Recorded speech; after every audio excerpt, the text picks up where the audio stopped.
Okay, we'll go ahead and get started. Everybody good this morning? Great, great, great worship service so far. So we'll continue our honor and devotion to God as we read from His Word and learn about Him and try to draw closer to His Son. In just a second, we'll have a word of prayer. I think some people are still kind of making their way in, and take your time and get seated, and we'll begin in just a moment.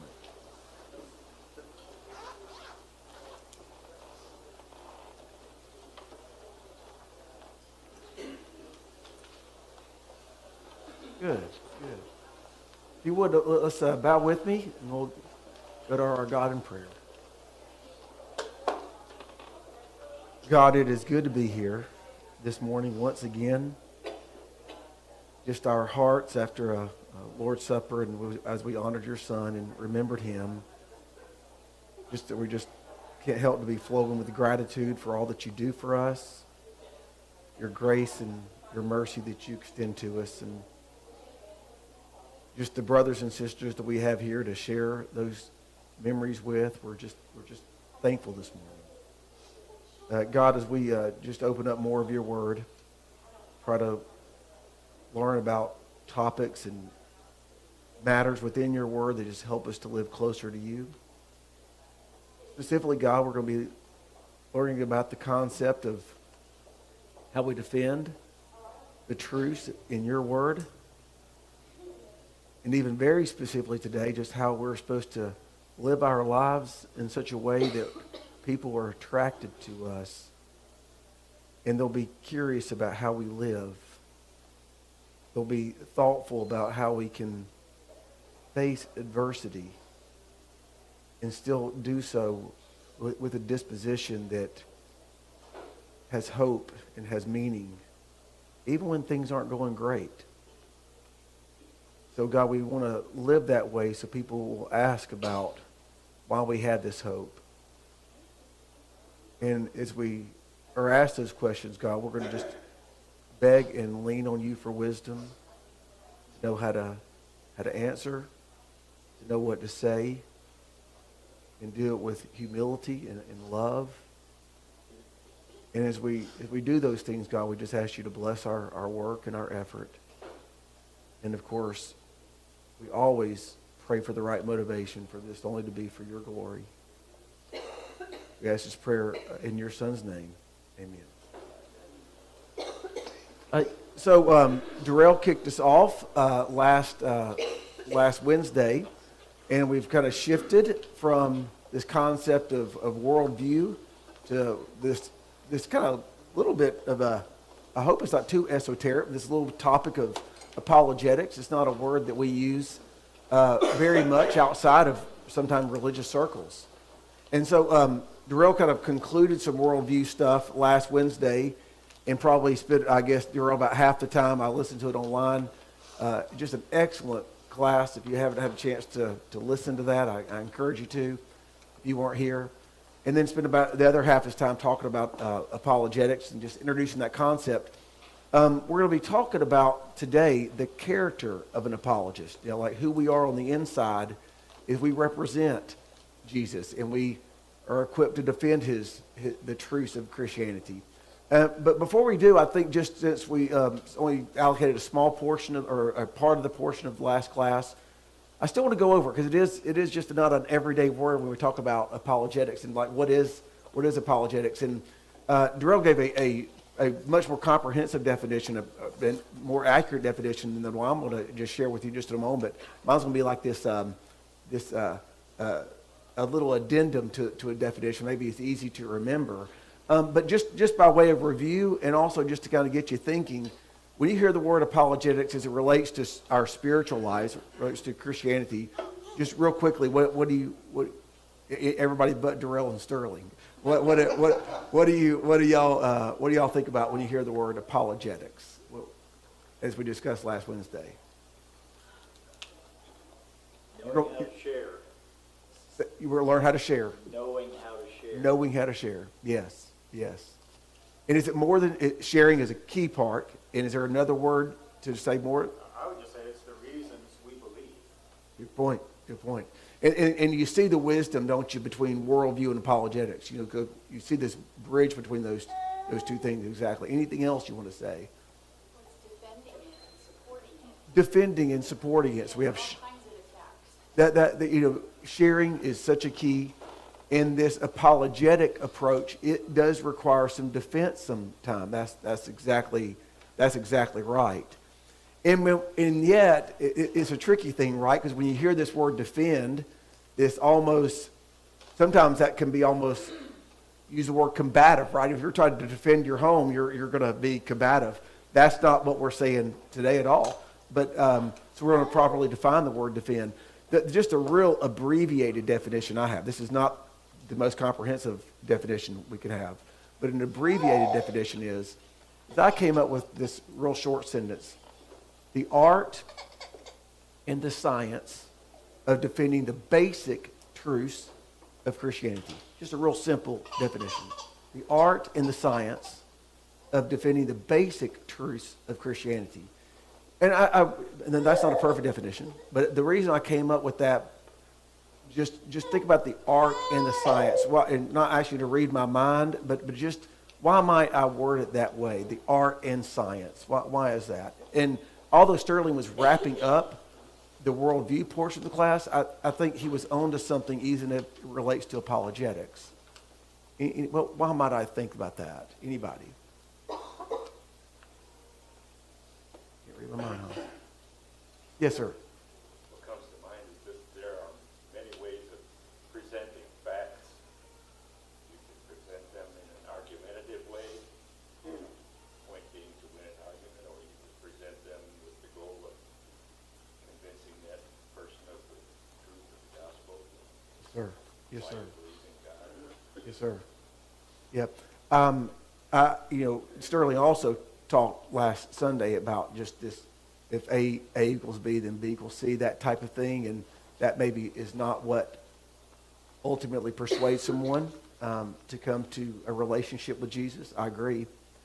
And so we're going to have another phrase today, and I bet you've heard it before, but while I wanted to really hope you'll sink in when we talk about this topic, and it goes like this. I bet you've heard it. People don't care how much you know until they know how much you care. And wow, what a powerful truth. As simple as that is, as much as we've heard that, and it is especially true when it comes to sharing and defending our faith. You can just be so thoughtful and cleverly worded and just know just how to position a sentence. If we don't care about the people we're talking to, and that's evident, and it is certainly ineffective. And honestly, it's just nothing hurts the Christian faith more than that.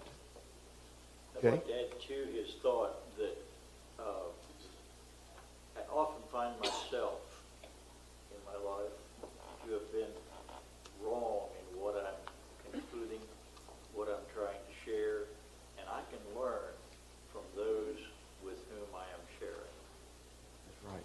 And so that's going to be a key part of the character of the apologist that we'll get to today, and that's humility. That's humility. That's excellent point. Although this was not an apologetic discourse, and leaning into what we just mentioned a moment ago about there's different ways to share things and to defend things. You think about the prophet Nathan, and I know we only know what happened. We don't know all the different hypotheticals, but I don't think it's too much of an opinion to state that if Nathan would have come in there to King David when he was confronting David about this horrible sin with Bathsheba and all the consequences that happened as a result of that, if he would have come in there and just like, bam, man, you were wrong and you have sinned, I don't think it's much of an opinion or a speculation to think that probably wouldn't have worked. And man, he just so thoughtfully, the science of it was that David was wrong, that he sinned. That eventually had to be stated. But man, he had an art behind what he did. I doubt he thought of that story as he was walking toward the palace.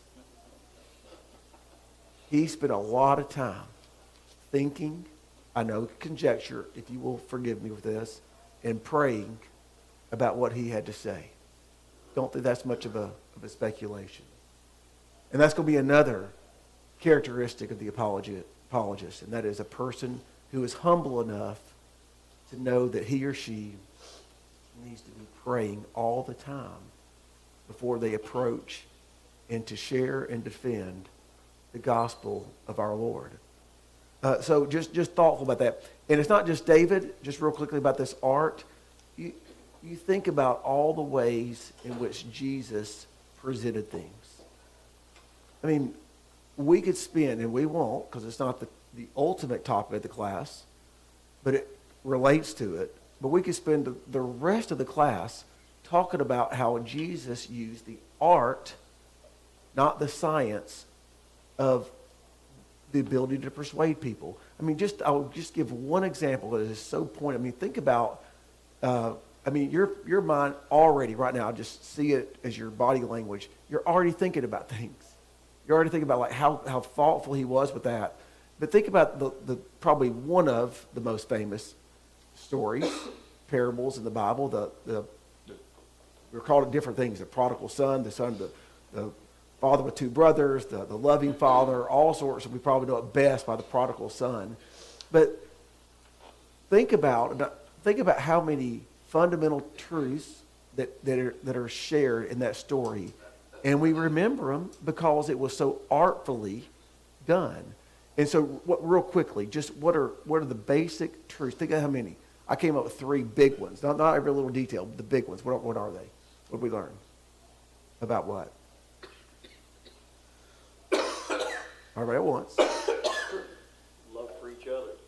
Love for each other. The brother, almost by the antithetical nature of that, right? If we see the older brother didn't exemplify love toward his brother, he wasn't happy, so it was to the older brother. What else? What did we learn about the father? Yeah, just forgiveness and how he's just waiting on those who are wayward to come to repent. We learned about, from the younger brother, just the destitution that exists when you stray away from God. I mean, it's just remarkable. One short, several sentence story just sticks with you because of the art of how he did it and all the truths that were shared with that. And we can just recall it so quickly because of the art. So now that's not to intimidate us, that it's all on us to come up with just a thoughtful and creative enough story to be able to. That's not what this is about at all. But it is to illustrate just how thoughtfully and carefully we need to be when we're sharing and defending God's word. Why don't you to turn with me, if you could, to 1 Peter chapter 3. Probably some of the very first verses that come to your mind when we're thinking about defining apologetics and defending the gospel, you might come to this verse very first. Verse 15 of chapter 3, and we're going to read the whole context in a moment. I just want to get, this is kind of toward the end of the discourse there.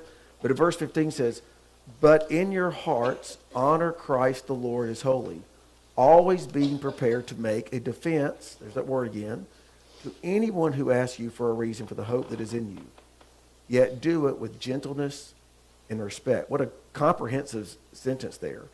So I just want to take some time and build up to that verse beginning in verse 8. I don't want you to think about all the things, because this, to me, as I thought about and prepared for this class, these verses define the character of the apologist, the assigned topic here. Look with me in verse 8. And I'm reading for the English Standard Version.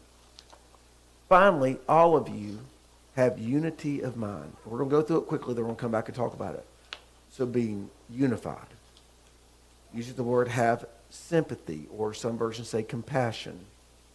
Have brotherly love. Have a tender heart. Have a humble mind. Then it goes on to elaborate. Don't repay evil for evil or reviling for reviling, but on the contrary, you bless.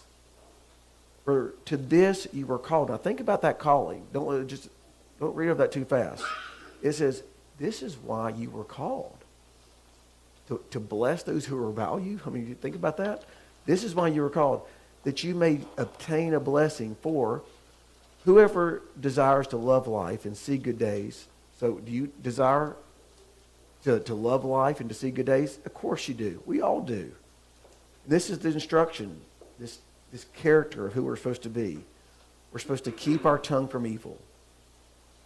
We're supposed to keep our lips from speaking deceit. We're to turn away from evil and to do good. We're to seek peace and pursue it. And it says why? For the eyes of the Lord are on the righteous, and his ears are open to their prayer. Again, I just hope in this real comfortable room we're seeing the weight of these verses. So if we want the eyes and the ears of God to be toward us, and conversely, and for the face of the Lord to not be against us, then this is the character that we have to have, and to not do evil. Verse 13 goes on. We're almost to verse 15. Now, who is there to harm you if you are zealous for what is good? That's a good rhetorical question, isn't it? It's like, man, if you're honest, and you're kind to people, and you're compassionate, and you're tenderhearted, and we love each other, I think the rhetorical question is like, how many people are going to be out to get you if you do that type of thing? Not many. But it does go on to say it is possible, but even if you should suffer for righteousness' sake, after all this, you're still suffer, you will be blessed. We don't have to fear them. We don't have to be troubled. And that's what it finally gets to this. So even in the face of, especially in the face of persecution, what's going to happen? If you can still maintain this great character and still do what's right and keep from speaking from evil and refrain from speaking from deceit, if you can still display all these great characteristics, guess what's going to happen when you really face adversity? And it could be persecution in this context. I'll take some liberty and say, or even the things are going bad, not even just because for righteousness' sake, just because we live in a fallen world and you're sick, or you lose loved ones, or you lose a job, whatever bad happens to you, if you're still in a case like that, that's when especially people are going to ask you, what makes you so different? And so that's the character of it. And what the rest of this class is going to be, and we're going to do our very best. I'm going to do my best. I know our co-teachers will, to try to convey, like, okay, when that time comes, what are you going to say? Now, I'm going to say to you, in the Lord's church, our fellowship, I feel like we do the hard things right, and the easiest things we might not do. And what I mean by that, living right is hard. All these characteristics, that's the hard part. And it's been my experience in our fellowship that generally speaking, we ain't perfect, but generally speaking, we have good hearts. We care about people. We're compassionate. We do have a tender heart. That's been my experience. And sometimes, that's the hard parts. I think the easier part, you think, well, no, it's not. I'm going to avert to you it is. It's just kind of knowing a few things to say. So we're doing the hard part. So let's equip ourselves the next couple of weeks that we'll be prepared to give an answer when someone says, it's like, now, how are you still acting this way, even in spite of all this? Or maybe you're in a room full of, where there's all sorts of sin at a business party, and you're acting differently because you're not doing the same things they're doing. There's all sorts of ways this will be applied. So we're going to learn how to be ready. We're going to learn how to be ready in this class. I'm excited to have even a tiny part of it. So I'm going to talk about some of these characteristics. If anything come to your mind so far, we're going to talk about compassion and tenderheartedness and humility and brotherly love. We'll talk about that the rest of this class. I'm going to try to share some stories. But anything comes to your mind at all? It just pops in your brain so far? Understanding. Yes. Understanding. Yes. And tell me, do you mind just saying what you mean by that? I know what you mean by that. You remember? When someone's talking to you and expressing themselves is to take the information in and understanding right. Yes. You know, and I'm just going to just lean into that just for a moment. You can't do that if the whole time that other person's talking, that you're just thinking about what to say back. You have to really listen to what's going on. Seek to understand first and then to be understood. Great point. Great point. One of the first words it talks about as being characteristics, all this is a collective characteristic of the apologist, but it is just a quick admonition how important it is to be unified in our minds. And the point of that, it doesn't need a lot of belaboring. I mean, Jesus, his famous, the real Lord's Prayer, the model prayer is in Matthew. The Lord's Prayer is in John chapter 17. And he is praying that us, thousands of years later, 2,000 years later, that we are one, that we are unified. And what's the appeal? Why does Jesus in that prayer ask God that we be one? So the world may believe. I mean, this is an apologistic point right there before we even get started. How important it is, because if the outside world is looking out from without to within us, and they see a bunch of fighting and backbiting and bickering, they're not going to want any part of that. Why would they? Because we've got to trust God's wisdom and realize how important it is that unity must be our goal if we want to be an apologist as a group, if you will. But he goes on to talk about compassion. So just a question for you. You know, when I think about how important it is to have a compassionate heart, and I think about how important it is to have compassion if we're going to have the character of an apologist, if you will. So when Jesus did all those miracles, you know, it says time and time again that I came to do these things that you may believe, right? So this was, the point of him doing those miracles was that he would prove that he was the Son of God. Or was it because he did those miracles because he was moved with compassion? I mean, it says that, right, over and over again. He was moved with compassion. In Mark chapter 1, verse 41, when he heals the leper, he touches him. He did that because he was moved with compassion. So we know it was both. You know, we know he did it to prove he was the Son of God. He also did it because he was compassionate. How do you marry those two together, though? Do you see the link between the two? I mean, the miracles were to prove who he was. But who he was not only the Son of God, but the Son of God was compassionate toward others. I don't know Greek at all, but I can look up definitions.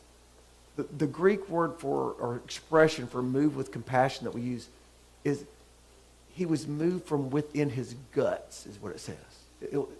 We had that expression. It was a visceral reaction. It was so deep down in his inner beings when he saw someone like that. So when we're compassionate, I just wrote down, it allows the suffering of others to touch me. When we see somebody that needs help, the character of an apologist is going to move toward those who need help and not away. And so the appeal then, it's just like when Jesus, when he not only this, when he healed the leper just over and over again, he was moved with compassion when he wept for Lazarus. I would just suggest to you when he just realized all this is the consequence of sin, the disease, the death. He just moved with compassion. He wept before he healed the leper, before he raised Lazarus from the dead. So I just think about that, about all through all of that. And so the next word it talks about is him being tenderhearted. It talks about this character that we're supposed to be tenderhearted. Now, that's a good Southern word, actually, right? I mean, so that's not foreign to us. But why is that so critical? And that's almost, we know what that means, but yet it's kind of hard to articulate a little bit sometimes. When you think about somebody being tenderhearted, especially as it relates to like this context in 1 Peter chapter 3, how does that help being defending the faith of Jesus? How would that help someone be an adequate defense person of the gospel? To me, it means that you feel other people's feelings and emotions, and you have empathy for them, especially if you have wore their shoes that they're wearing at that moment. You can show compassion for them. So, and I think while these two are married together, compassion and tenderhearted, they're just side by side on purpose. Empathy was the exact word I had. Exactly. I mean, we know that. Sympathy is we feel for somebody. Empathy, when we go all the way down to really thinking about what it's like to be in his or her shoes. That's exactly right. Anything else about that? I think it's like exuding a warmth too. It comes back to what Darrell was saying, like building a relationship with people instead of just like cold facts. Like you're not going to win somebody's heart if you just have facts that you're presenting to them. You know, that's not going to do anything for you. So to me, that's definitely empathy, but also just like a warmth about you, not just like cold hard facts. Yeah. You know, and it's not a tactic, it's not a skill, but there are some things we can do to communicate that, right? We can smile. We can look at somebody when we're talking to them. There are some skills that we can develop if they don't come naturally to us to do that.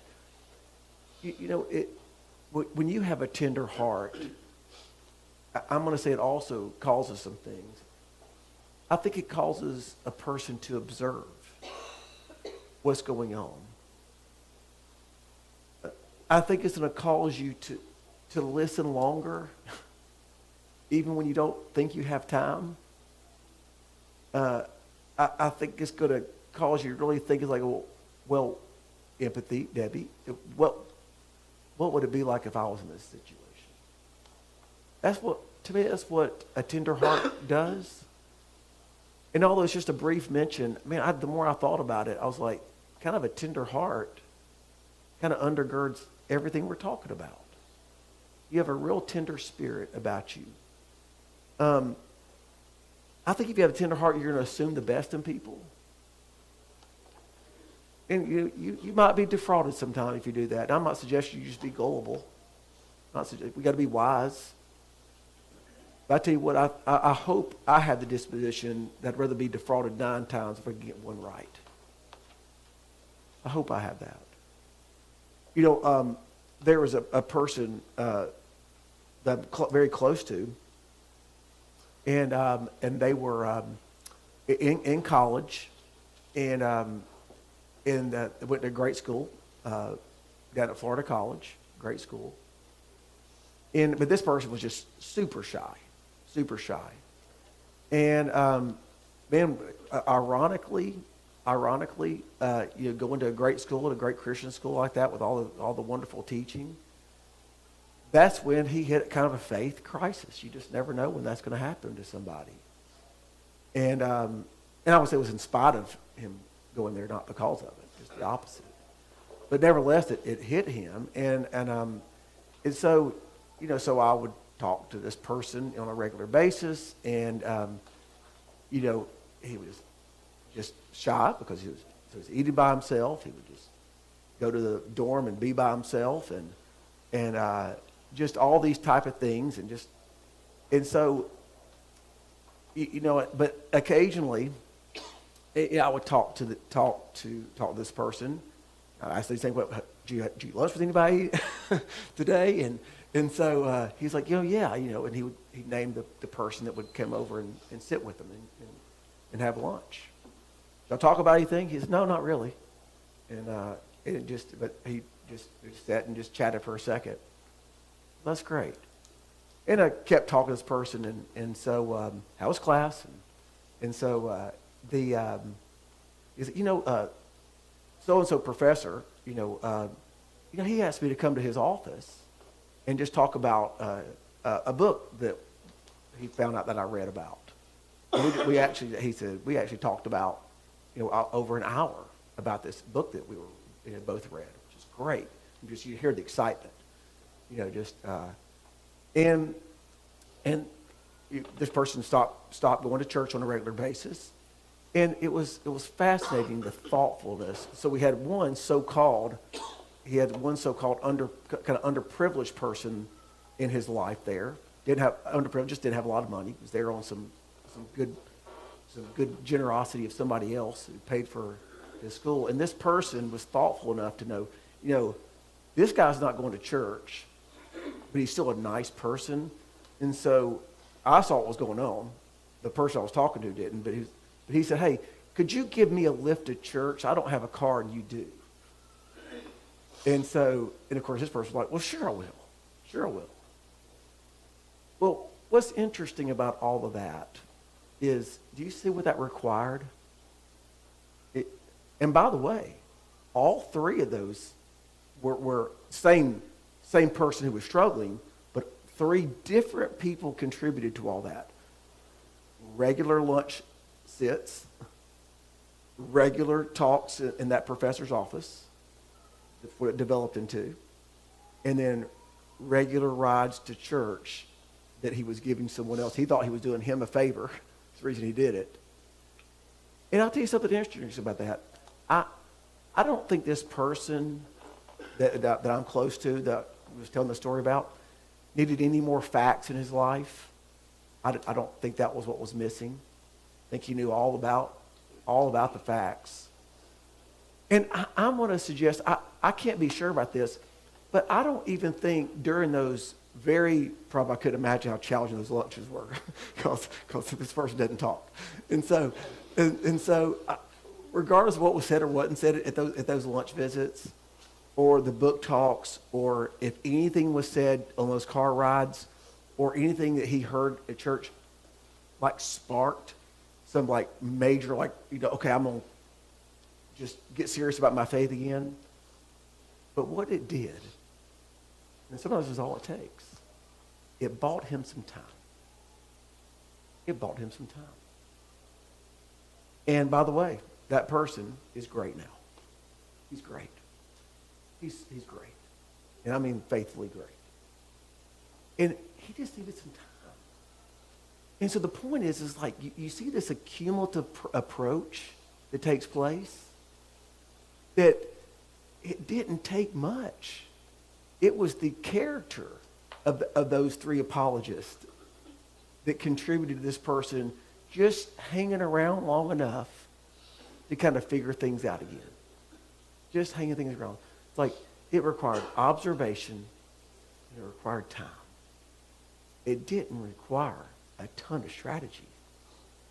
So I just, Shirley, you inspired me last Sunday about, sometimes we're just bashful about telling stories. Just our culture a little bit. We don't want to elevate ourselves. We don't want to elevate other people. And so sometimes we knee-jerk reaction the other direction. We just don't know hardly anything about each other. And so culturally, I'm trying to stop that. I'm going to tell more stories. And so you don't even have to tell who that person was about, but you can tell stories about how to inspire others to do. That's what we're here to do, right? Start with other loving the works. I think I read that somewhere. So brotherly love was the other thing that it mentioned. Brotherly love. Of course, that's in that context. I do think it's talking about loving each other within our group, and that's super true. And we're supposed to do good to the household of faith and to all others, right? We have responsibility to each other first, but then to all others as well. So I do want to talk about this concept of love and just what it promotes. And it promotes what Jesus demonstrated there right before he was about to go to the cross. We know this account so well in the Gospels when he bends over and gets on the ground and starts washing his disciples' feet.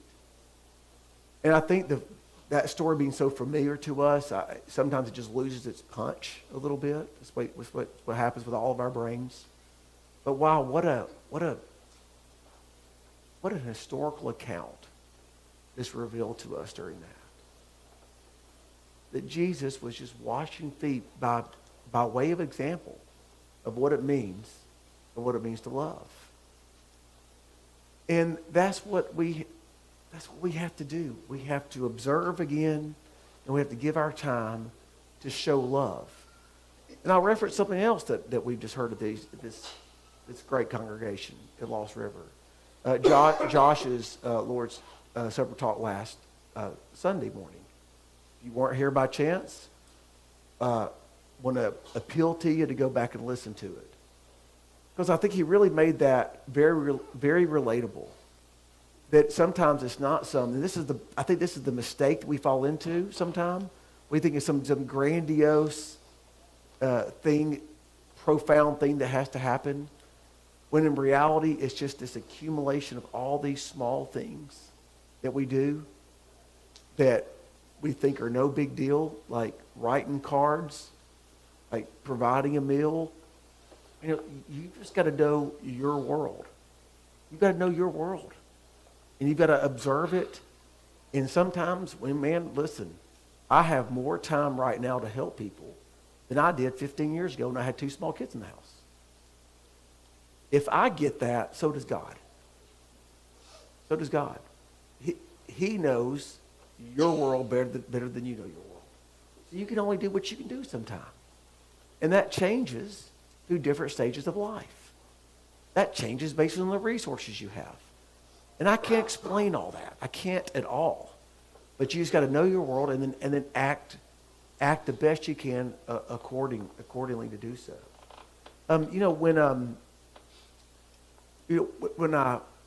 When we talk about just trying to, because sometimes, and I'm gonna augment our definition a little bit about sometimes it's defending. I think it's the basics of apologists. I want to just augment that just a touch and go to what Jay talked about sharing a little bit, because sometimes you have to share to get people a little bit further, so when they do ask questions, you can defend. You kind of follow my logic on that? And I just want to encourage you about something. And I've been complimentary right here in front of this class about how great Lost River is. And I have, no pun intended, no apologies for that. I mean, it is such a great congregation. I mean, we have it so good here. And it makes it so easy to share our faith. And what I mean by that is just like because I can testify to this because I was the recipient of this when I walked in and just hear this loving, friendly group. And just the singing is so from the heart and so uplifting, and just the messages are going to be just on point, and you're never going to be like, oh, I can't believe he just said that. And so, I mean, we've all been there. We've all been there. And so it's not like that at this beautiful group of Christians. And because of that, I mean, just this past week, Tori and I, more stories, here we go. Tori and I walking down the street, and we see somebody we've never seen before. And it's like, hey, we don't live in a typical neighborhood, so you got to really be intentional about trying to meet your neighbors because they're kind of spread out. And I was like, I said, well, I hadn't seen you guys before. And so just chit-chatting with them, and they were super friendly and receptive. They're like, hey, we just moved from California about a year and a half ago. I was like, oh, we moved from Birmingham 2 years ago, blah, blah, blah. And they, man, you talk about like kick the door wide open. They're like, we haven't found any way to get to know people around here. You know, like it seems like such a friendly community, but we don't have kids anymore. They don't live here, and so we don't know how to get to know people. I mean, like if we don't walk through this door, we're gonna get struck. I was like, I know exactly what you should have seen. I was like, we have the most loving group where we go to church. It is awesome. You know where Lost River Church of Christ is, and they knew exactly where it was, and they're like, oh yes, passed there many times, and Dishman Lane. Yep, absolutely. And so I was like, you have got to come. You'll love it. And then Tori just feed into it. Oh, my friends are there. It's just like, man, no apologetic discourse on that one, right? The same week, last week, our neighbor came over, the our closest neighbor, and we'd seen them just in the driveway here and there. They just moved in. They brought over a FedEx box. You know, it's like special delivery at our house. It's like Christmas every day at our house with Amazon. So they were Amazon and got mistakenly delivered to their house, and they brought it over. A super nice guy, and so our driveway is like a half a mile long, so it got his exercise in. And so now we had to be a little bit more intentional with that one. I was like, because he was just moved in, I was like, you got to know anybody yet? I was kind of like leaning into the conversation I had 2 days prior to that. You got to know anybody yet? No, we haven't got to know anybody yet. And so I was like, well, 2 ways. I kind of a little more thoughtful. I was like, 2 ways you get to know people. I said, man, we love our gym. We just go to the gym at BAC. It's just a great community there, and we just love it. And it's like, I was like, but you mean what's even better? I was like, we have the best church, we think, in Bowling Green. We love it so much. I'm sure they're great. Lots of great churches here, but man, we love that place. And he was like, we're looking for a church. And I was like, oh, that's great. I said, they came from North Michigan. I said, are you guys Christians? He said, oh, yeah, we're Christians. I was like, so don't know what all that means. Doesn't matter. Doesn't matter at this point. I just said, man, we would love to have you. I said, man, just here's my text me when you're coming, and we'll look at you at the front door. And I was like, that required 0.0 effort and 0.0 skill. Good thing. And so it's just really, so those are stories that just, I hope I can stir you up to this. And because you do think about going back to our character. And the only thing we haven't mentioned is humility.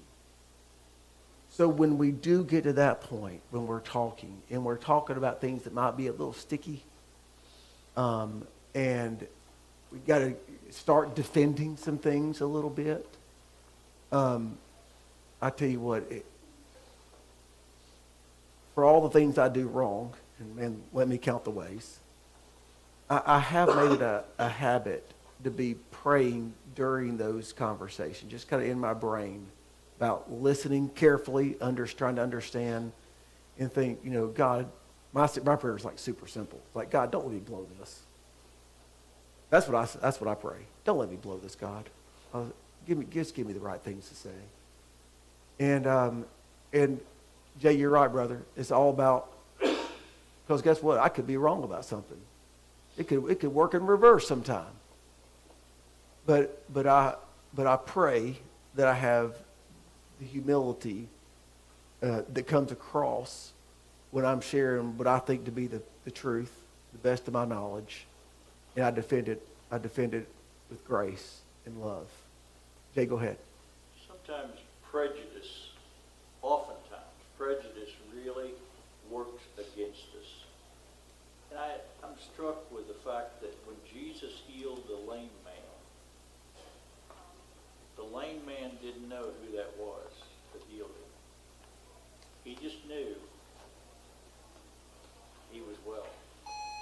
That's striking to me. And when he was asked, because people who asked were prejudiced. That's right. Had he known and told them, it might have worked the reverse on him. That's right. It's very good. Very good. Thank you, class. Thank you so much.